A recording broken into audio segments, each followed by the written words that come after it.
Hey boys, welcome back to some Nrl Supercoach 2021, where we're going to be having a look at our round one performance and going through the team and all the points where it got dispersed. But as you can see from the dashboard here, we had a very good first round. I got to be honest, it was 1366 top 1%, where overall 1,366. So, very, very good start. Very good start. It's always good to get off to a good start because that way you're not catching your tail too much. There's definitely a couple of areas that I'm thinking about. One in particular that I'm pretty much going to have to switch up. But overall, some good signs early on. So let's have a look at the team and how the breakdown happened. So here's the first one. Appy Coruscant, unfortunately, biggest dud of our team. Biggest dud of our team, dude. Appy Coruscant, 31 points. He only played like 46 minutes. Now I'm not entirely sure if he suffered a head knock and went off, or if it was just a plain substitution. I'm not entirely sure, but not good. We'll talk a bit more about the options there in a sec, but let's go through the rest of the points. So Jacob Little, 71 points, very good. He obviously scored that try, which was handy. So I don't, he's a guy that I reckon Little, I think he's good for about 40, 50 points a game. If he jags an attacking stat, obviously it's nice. And I guess on top of that, the Tigers were pretty rubbish in that second half. So, maybe he'll score around 60 a game, hopefully. It will be interesting to see what happens this week, round 2, with I think Dewey's going to be back. So, it probably means there's going to be utility on the bench. Maybe Mbai will come on and spell Little. I don't know. It's going to be interesting to see what happens with Jacob Little. But 71 first round, you can't be too disappointed there. Next up, the front rowers. So Big Junior Paulo.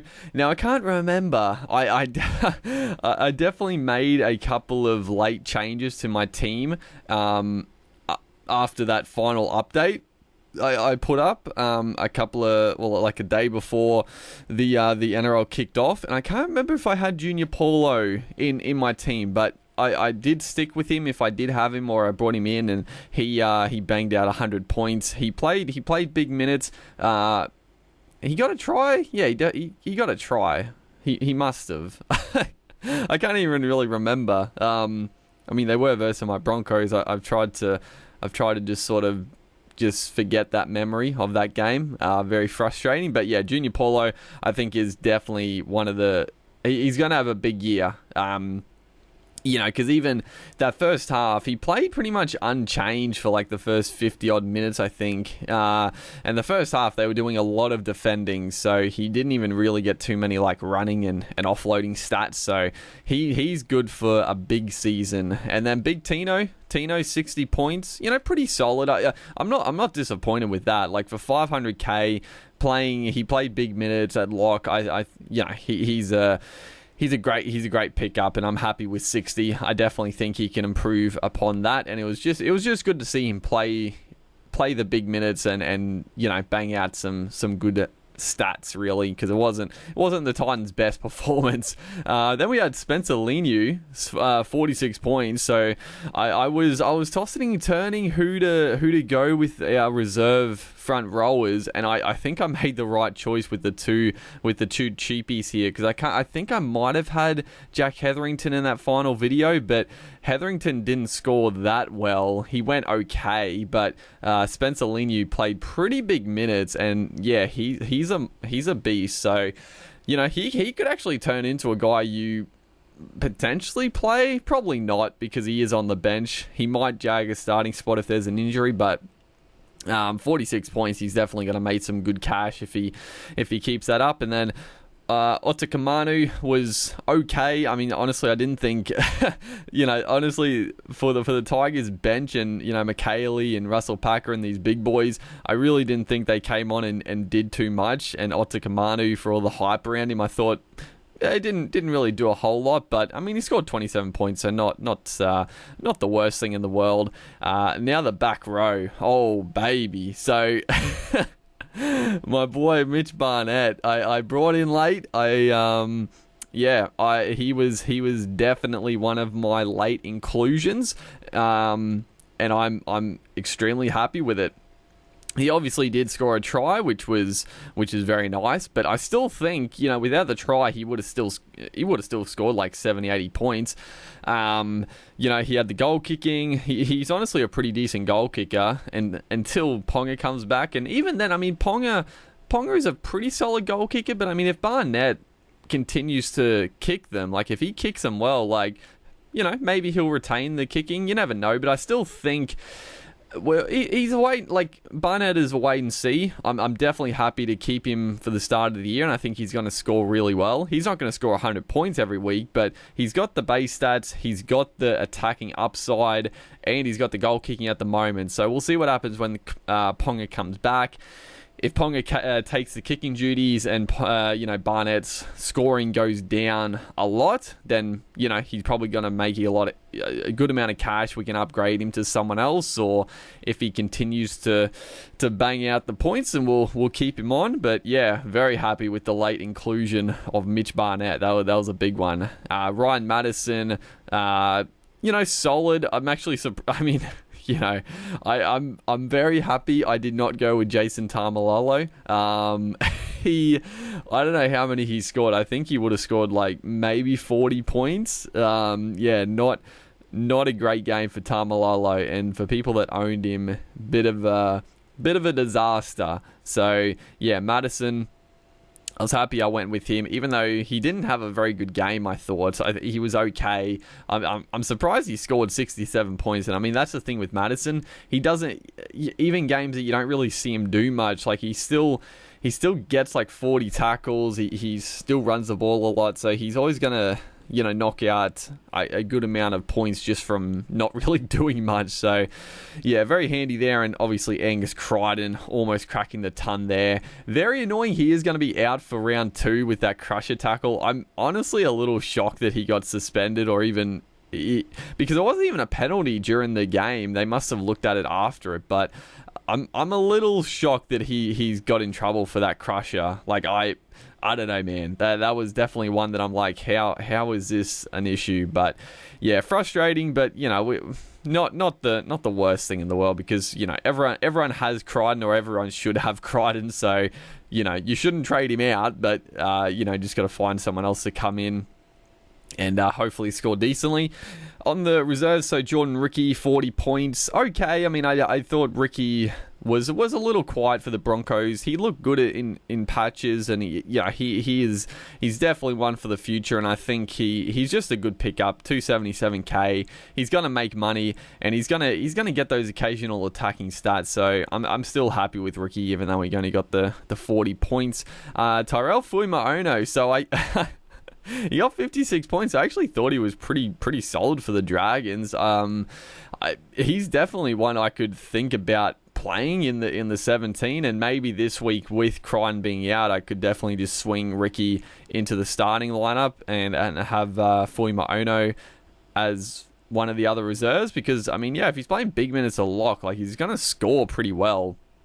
So yeah, he was a good little pickup as well. And then yeah, I've got Sean Bloor. Again, I don't know if he was in the team in that updated list, but yeah, I've just got him here for now, because I'm pretty sure when he's back from injury, it could be a while. Like he's suspected back round 6 to 8, so it's gonna be a while. But at the end of the day, if he comes back into the starting side, you're going to have to waste your trade to get him, or if not, then it doesn't really matter. Like at the end of the day, he's just there to save some money. I don't need everybody playing, so that's fine.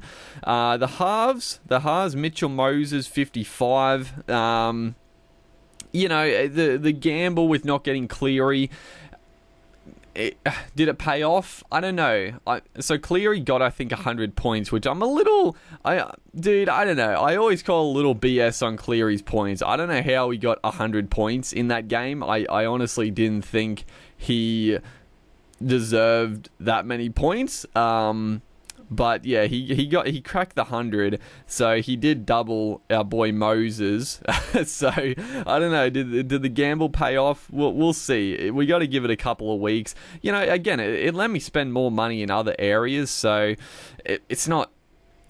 We'll see. We'll see what happens. I obviously went into it knowing that Cleary was going to, over the course of the year, he will definitely be the top halfback. So that is what it is. But I was hoping Moses, picking him up for a lot cheaper, he would score pretty well, and I could spend money in other areas to sort of, bank more points in other areas. So yeah, it's sort of one half of the other. So yeah, hopefully Moses can pick it up, because again, he scored 55 and he really didn't do a whole lot in that game. So if Moses can just have a little bit of a run, they are taking on the Storm, which is not great, but they're playing at Bankwest. So I don't know, who knows? He could go well. We'll see. Sam Walker obviously didn't play, but with the Jake Friend issue, Sam Walker could find himself into that team.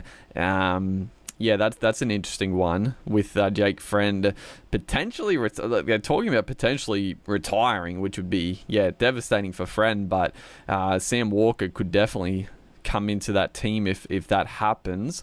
Cameron Munster 71, pretty happy with that. A lot of people went Cody Walker or Munster, and I think Walker got about 70 as well, 70, 80. I'm not entirely sure, but they scored pretty similarly, so I'm not having one or the other is pretty nice.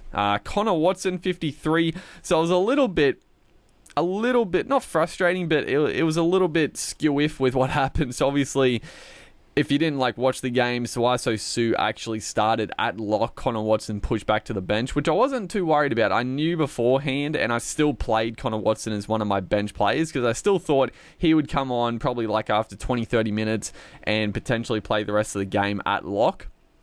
And I thought it probably makes more sense like that anyway, because then the sting's a little bit out of the game. Your big men have done the job, and then you get these little quick nippy guys to cause some damage around the ruck. Obviously, then Kurt Mann picked up the injury, so Connor Watson went into 5'8" for the rest of the game after about 20 minutes, and he scored 50 points. Honestly, he's pretty good at 5'8". If Kurt Mann's out for a while and Connor Watson gets that starting 5'8" spot, I still would be pretty happy with it, because he's a ball runner, he's an attacking player, pretty good defensively. So yeah, he got that try assist, and it did. There's no better feeling in Supercoach when you're watching a game and two of your players link up for a try. Oh man, it put a big smile on my face when Connor Watson threw the lovely pass to Mitch Barnett to go through and score. That was, baby, it's too good. I love it. And then we go to the back line, where it was very hit and miss. Very hit and miss. We've got Kurt Capel, obviously starting in the back row. He did pick up a try, but he also picked up a head knock, so he was off the field for a little bit. But yeah, you got to be happy with Kurt Capel if he plays big minutes in the back row. I mean, he's just an absolute gimme for the centre wing. Charlie Staines unfortunately didn't get any attacking stats, so only scored 18. But it's not really an issue, because at the end of the day, everybody has Charlie Staines. And the people that don't have Charlie Staines, are they going to be up the top of the leaderboard by the end of the season? I don't know. We'll see. Maybe they've made a very genius decision, but I think the majority of good super coaches would have started with Staines and would have played him against the Cowboys. So it sort of zeroes itself out. But yeah, Staines, he's not really a worker, so you need him to score tries. That's the bottom line there. James Roberts, 34 points. Thankfully, did they take that try assist off him? I don't know. I think he should have got that try assist with a nice little flick pass, but I'm not too disappointed. I mean, he's 277k. I definitely think he looked pretty good. I mean, the Tigers were terrible in that second half, so Roberts didn't really see any of the footy. But I mean, they surely have some points in them, and I think Roberts can go pretty well. I'm not. I'm gonna give him. I mean, I'm probably not gonna get rid of him anytime soon. That's for sure. And then Dane Laurie, 47 points. Look probably definitely one of their best players on ground. So again, there was obviously with the little thing I was talking about with Dwayne coming back into the team, it definitely is a little bit nerve-wracking for Dane Laurie owners because, they could, if Dwayne goes straight back into 5'8", Mbai could get the fullback spot. I would be surprised if they dropped Dane Laurie because he was one of the best players, and I mean he's been excellent in the trials. They snagged him from Penrith, so obviously they rate him. So I'd be shocked if they got rid of Dane Laurie for Mbai, but we'll see what happens there. But I would be surprised if Laurie doesn't get the fullback spot once they're full strength. And then Fusatua, Tessie New and Simonson. I mean, New looked pretty good, scoring 36 points. Bailey Simonson, 40 points. David Fusatua, 20 points. I mean, I wasn't... Honestly, out of all these guys, Fusatua was the one guy I really wasn't confident on. And, he didn't really instill me with too much confidence. But, I mean, he's a cheapie, so... I just need him to score a couple of tries, try to make some money, and then, swing him for someone better. But we'll see what happens there. And then the fullbacks, oh man, the fullbacks scored some points in this game. I mean, if you went with Latrell, he scored a ton. He looked very good, but I mean... Pappenhausen, Tedesco 162 as my captain, obviously massive, and then Pappenhausen 124. He was on like 100 at half time, so I think a lot of people were expecting him to crack at least 150, but it was just sort of the way of those games where a team is so dominant the first half, they, the second half always drops off a little bit, and the other team has more of the running, and that's pretty much what happened in that game. But yeah, very, very good start. Very good start to the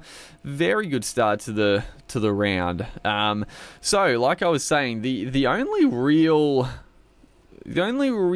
sort of area I'm thinking. So Coruscant pretty much has to go. That's sort of a gimme because if Tyrone May stays on the bench and he's going to be coming on at dummy half, then I pretty much have to get rid of Coruscant, which is annoying because I was pretty keen on him and I did spend more money to get him, but I guess the silver lining is that I would definitely be getting someone cheaper and I would free up cash to spend elsewhere, which would be nice. So Coruscant, and then the only other real one I guess is the back line. If I do free up more money, then I could definitely upgrade someone like James Roberts or Fusatua to someone a bit more premium would be nice. But yeah, it's an interesting factor. And the other thing I actually don't know. I got to see if it works like this because obviously I've got Coruscant and I've got Connor Watson. Now, I think I can swing if I swing Connor Watson.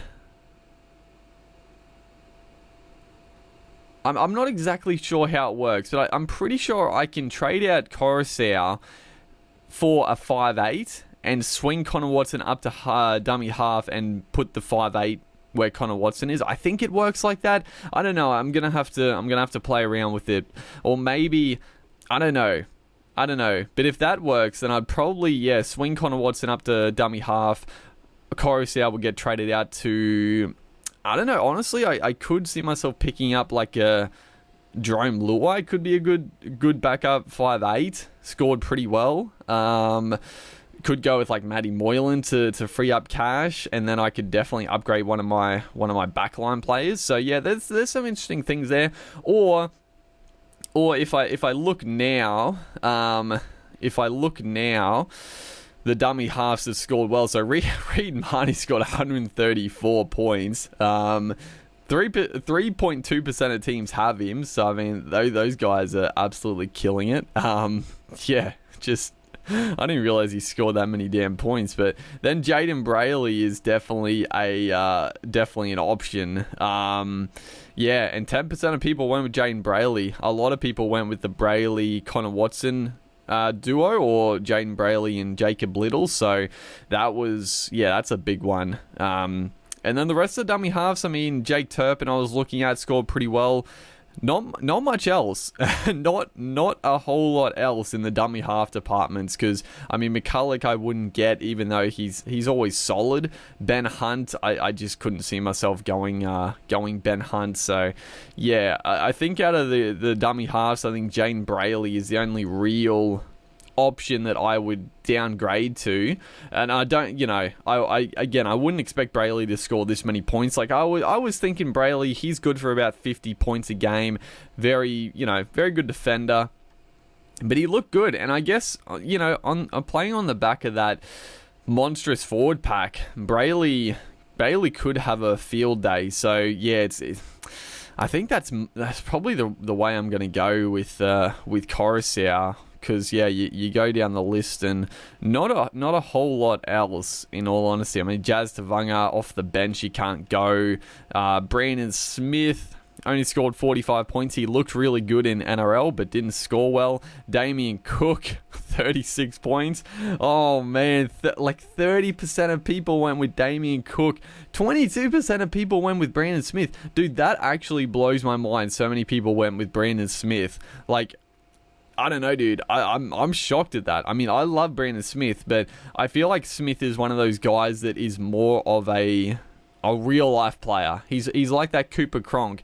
He's very good in real life footy, but I just don't see him really translating over to Supercoach, because I mean, he plays a million miles an hour. Like he can't keep that up for the whole game. And then, yeah, not too much else. Josh Hodgson was a pretty popular one, 13%. I was definitely looking at him. Only scored 30 points, dude. So yeah, a lot of the top echelon of dummy halves had a bit of a shocker. But yeah, definitely have a look there. But that's pretty much how we went. The other thing I'll mention. So the trades.